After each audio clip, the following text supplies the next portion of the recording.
Praise ye the Lord. Good evening, viewers at home. My name is NTA Ijebu-Ode.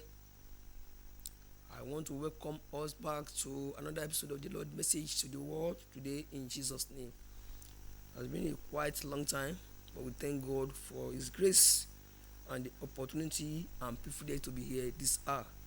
We will return all the glory unto Him.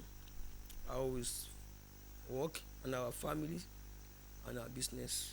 And I believe that it has been well with us and it continues to be well with us throughout the year in Jesus' name. We shall all be far from evil as we run towards the end of the year. The grace and the mercy of God see us through and sustain us from all known and unknown evils in the name of Jesus. Amen. Let us pray. Lord God Almighty, the beginning and the ending, the giver of life, the merciful God. I want to thank you, Father, for this time again, for the privilege and the opportunity to be alive and to be here. Thank you, Lord, for all of us. We adore you so much, Lord, in Jesus' name. We have come tonight, Lord. We ask for mercy. That your mercy, O Lord, will speak for us in Jesus' name.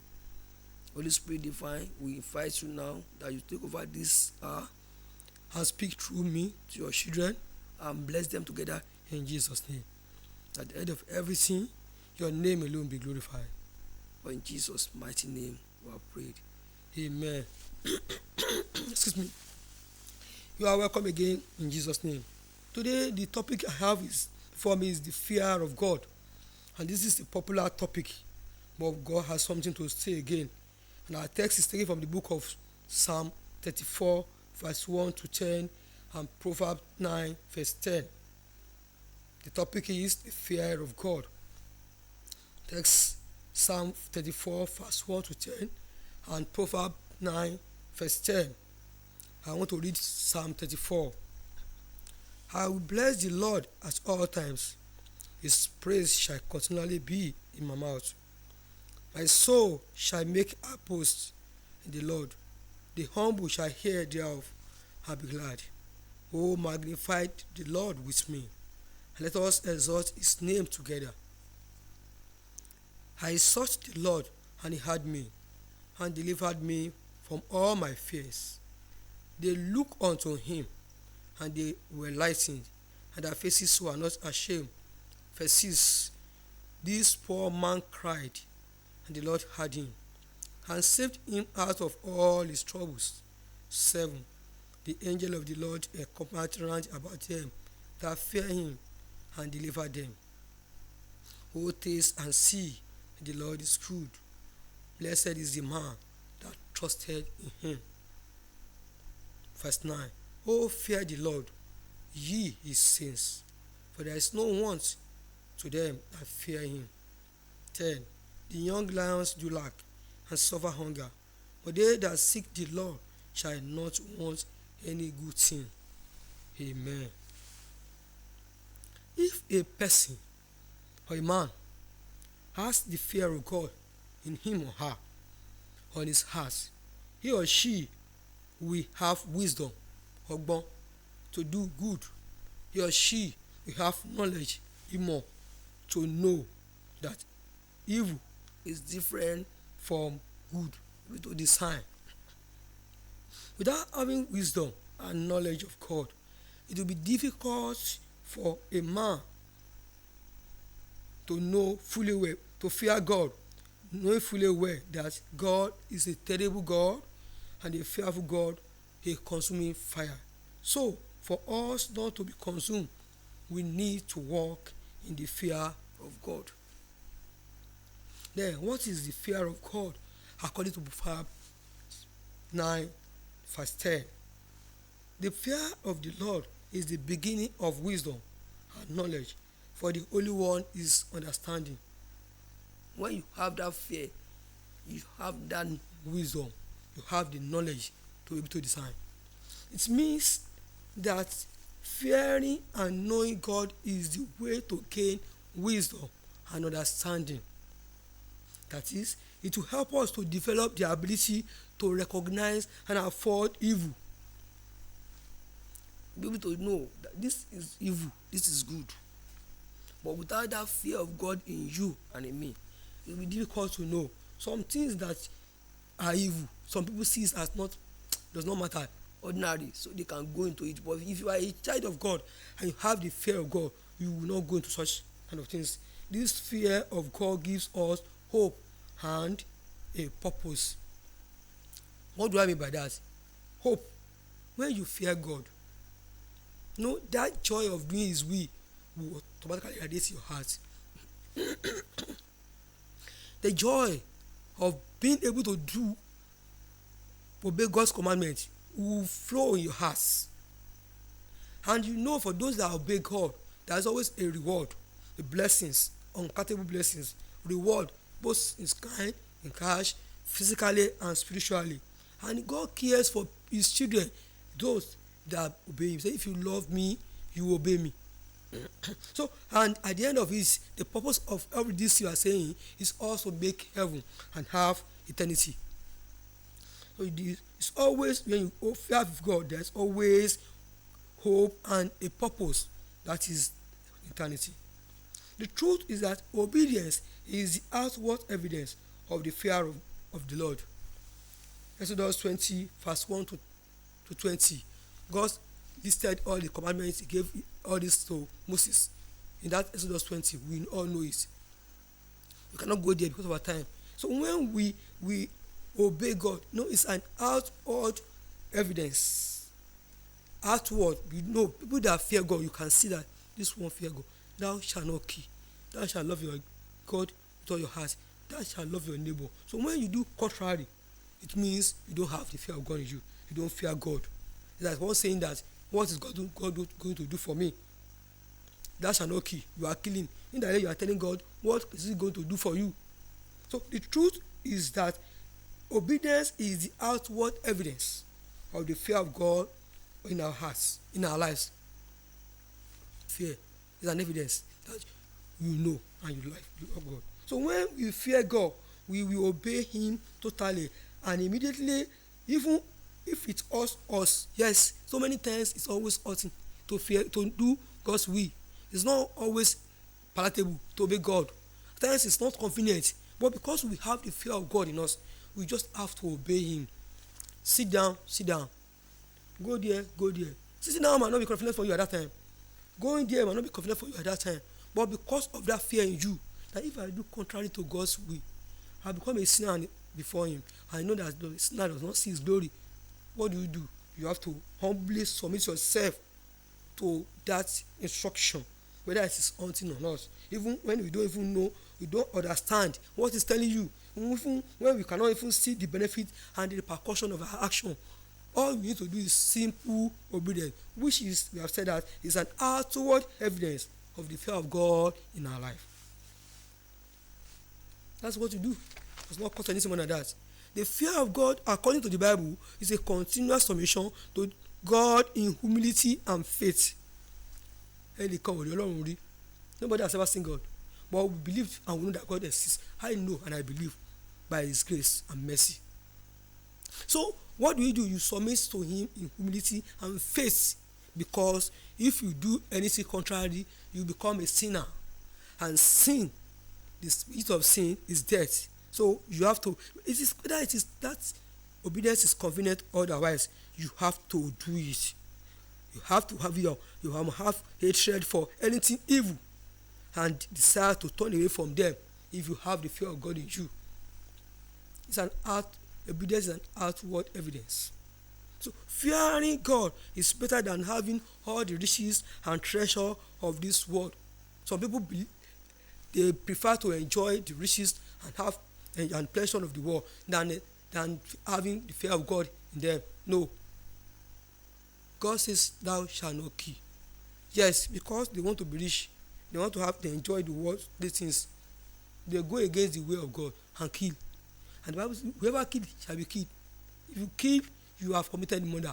Apart from being the legal consequence of it, spiritually, you are a sinner before God. So you cannot see God's favor. You cannot see God's mercy. So you are already condemned. So fearing God is better than having all the riches and treasures of this world. Proverbs 23 verse 17 says, let not thy heart envy sinner. Some of us envy sinner. When you see somebody that is very rich, you don't know how you accumulated his money or his wealth, acquire his riches, you envy them. But thou be in the fear of the Lord all the day long. Proverbs 23 verse 17.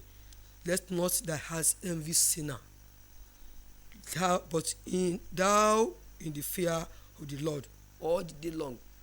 Just have the fear of God in you. When the sinners are making it, when it seems that they are the one that is there, don't look away from where they are, because you know the consequence of the action. Then have it. What are the reasons why we must have the fear of God in us? Or what is the importance of having the fear of God? Number one, fear of God is the beginning of wisdom. I've said it. Having fear of God, number one thing is that it gives you wisdom, and knowledge, able to discern between good and bad, and you run away from what is evil. It will help you to be able to do what is good and right before God, doing what God wants from you only. I underline that only and I capitalize it. Mean that what God wants us to do only, when we do it, that is when we fear God. Because if you don't do it, know that when you disobey God, the consequence of it is death. The end of all disobedience to God, whether now or later, is death. So what do? You have to fear God, because we have the fear with the wisdom and the knowledge to be able to discern. The wages of sin is death. Romans 23 verse 3. Righteousness exalts a nation, but sin is a reproach to any nation, to any people. Maybe that is why we are now in this country, because people no longer have the fear of God in them. They fear their money, they fear their power, they fear the riches, they fear all these deities, small gods. They disrespect the mighty God, and that is why things are no longer working the way we expected. But God loves us so much. If only we can all go back to Him and repent. Number two, fear of God will help you direct a man to walk in the way of the Lord. The Bible says that it's a way that seems right, but the end thereof is destruction, which is death. So you hate anything evil. Proverbs 8 verse 13.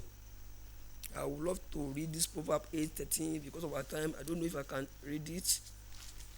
Proverbs 8:13 says, the fear of the Lord is to hate evil, pride, and arrogancy, and the evil way and the froward mouth do I hate. Yes, that is the fear of God for you and I. 3. Fear of God will assist a man to overcome sin. You look at the story of Joseph and the wife of Potiphar. Joseph has seen himself as an opportunist. Of a day, he will have gone into Potiphar's wife, and what will have been the consequences of this to him? But because of the fear of God in him, he ran away from this man's wife, and he never listened to her advice, which was evil. You see all this in Genesis chapter 39 verse 7 to the end. We have this story. It's a very popular story. We all know it. Fear of God will assist a man to overcome sin, because Joseph knew he has the fear of God in him, and he knew the consequence of that action if he dare go into it. Fear of God makes a man to overcome temptation, and the same Joseph is a good example, because the wife of Potiphar was like a tempter to him, but he avoided her so many times because he was able to overcome temptation. Contrary to this, Samson and Delilah, they are contrary to Joseph's life. Samson was a special child from birth, like the Nazarite. He said no razor has ever touched his head. He knew he was born specially because of his desire for sin, not be able to control flesh. He fell to the hand of the harlot Delilah. We all know the story very well, and how he was ruined by this woman, a harlot Delilah. We have it Exodus and 1 Samuel chapter 26. We have this story there. Can go there because of our time. Fear of God gives a man confidence and make a man confident and bold. Yes, those that keep commandments are always having that boldness in them. It's like you have a child that's always submissive and obeying you. You like that child, and he's always free to come to you. So also in the same way, when you obey God's commandment, there is this natural joy in us. Know that thank God for this gift that is given to me to be able to overcome this, to be able to obey Him. Though it might be very, very difficult and painful at times, but you have that joy in you. Well, I can do that will of God. You can do it. The fear of God is very, that choice radiates in you. So, and it's always giving us confidence. The fear, it said, Proverbs 14:26 says, in the fear of the Lord is strong confidence, and his children shall have a place of refuge. Refuge, a place of comfort, a place of protection when the evil days at hand. If you go to Deuteronomy chapter 6, verse 25, 24, and 25, we have all this there. I will not be able to read it because of time. If I have that grace, I would love to read that particular Deuteronomy chapter 20, Deuteronomy 6, verse 24 and 25. We have example of people that have the fear of God at heart in the Bible. We talk about Joseph and talk about David. David had the opportunity of killing King Saul, but he did not, because he said he's a man of God. I don't want to kill a man of God. I don't want to shed the blood of a man of God. And he ran away. He had the opportunity of killing somebody, his enemy, that was pursuing him day and night to kill him. But because of that fear of God, even the same David is another opposite way committed sin. But at this time, it's one of the examples that I can say people that have the fear of God in him. Abraham also is an example. So just instruction.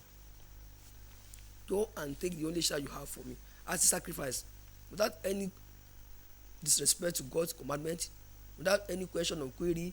He submitted himself in humility and in faith.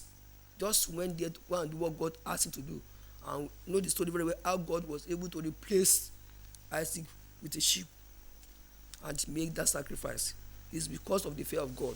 If there's no fear there, it's difficult for a man just with a child, a single one, to go and offer him as a sacrifice into God's obedience, or in obedience to God's commandments.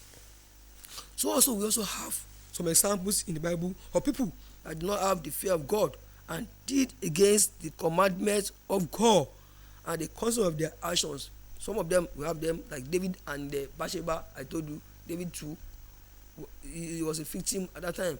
He killed Uriah so that he can marry his wife, because he wanted to commit adultery with Bathsheba. He have to kill a man. Some people are still doing it in this present age. You see a woman, you love that woman. You know you cannot get the woman. You have to go one way or the other to eliminate the husband so that you can have the woman. What happened to David is what will happen to you eventually. Even though David repented, but the child that was given birth to died. You know the story very well. Hananias and Sapphira in the book of Acts, they were the one that had that land. They sold the land, but because they told simple lies, and all of them were consumed, they died immediately. In the story, it's because they don't have the fear of God in them. You are the owner of the property. You sold it and you wanted to go and do the money for God's work. Well, you don't have to lie. They did not even ask them how much they sold it. But because of that inner nature, the human nature, this natural nature of a man telling lies, no. So, and what happened to them?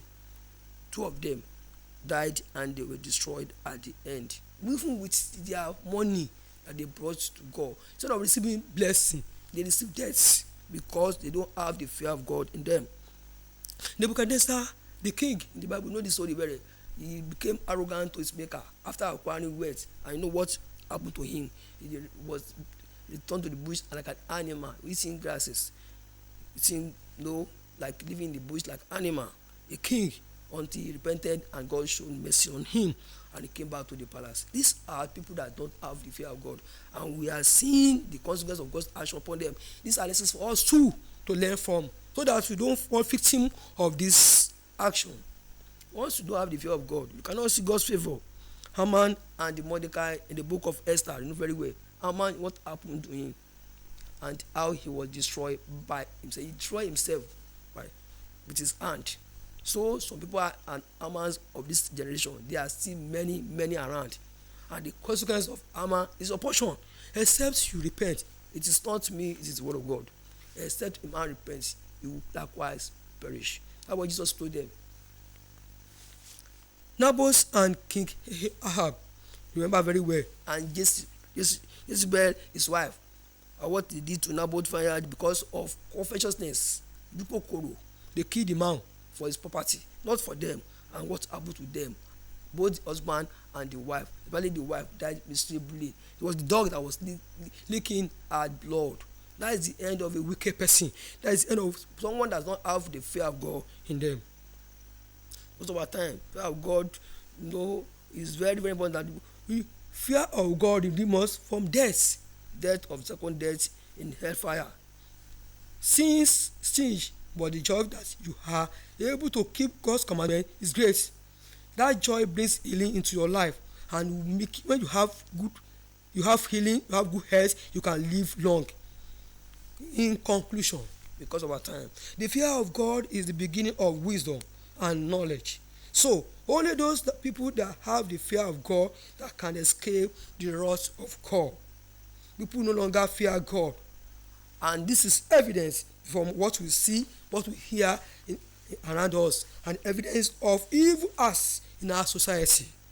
But here is the word of God for you and I don't know, I think I'll be able to read this Psalm 52 verse 1 to 7, but because of our time I will not be able to read it. The end of a wicked person, the portion of a wicked ones, because wicked ones are the ones that refuse to have the fear of God in them. God said in Proverbs 8 verse 17, I love them that love me, and those that seek me early shall find me. The fear of God is no more seen in our nation today, in our country, unlike the olden days. Why? Because they don't see God face to face. God is not like it was in the beginning. Because of the death of Christ on the cross, his blood that he has shed for you and I as remission for our sins. So the people take God for granted. People rather fear shall go. You hardly see people going to the house of a babalawo or Shango or Ya or all these Ilela people to go and steal, but they can go to church and pack away all God's property because the fear of God is no longer in them. They fear these deities, small gods, than fearing the Almighty God. So people they place evil work for fear of good work in this country, and that's why we are where we are today. Things has gone upside down, and all of us wondering why are we there. It was not like that in those days. Let us be careful of the reign of God's anger upon this country. Let us all walk in the fear of God, you and I, and run away from evil. God loves us in this country. That is why imagine we are still enjoying God's blessings, rain even in December, because those one of us also lack many things. And I'm praying that God will give us understanding of this message so that we can walk in the fear of God as we approach the new year in Jesus' name. Amen. Heavenly Father, we thank you for this word. Thank you because you are the one. And I ask that you give us the better understanding, that this word will not stand against us on the day of judgment in Jesus' name. Give us a fearing heart that will be able to observe you and do your will and obey all your commandments. And on the last day, Father, may none of these words stand against us to judge us unto death in Jesus' name. Thank you for hearing us. All we ask and receive in Jesus' name. Amen. Thank you. Our time has gone. Bless be the name of God. See you the last Saturday of this month. Jesus is Lord.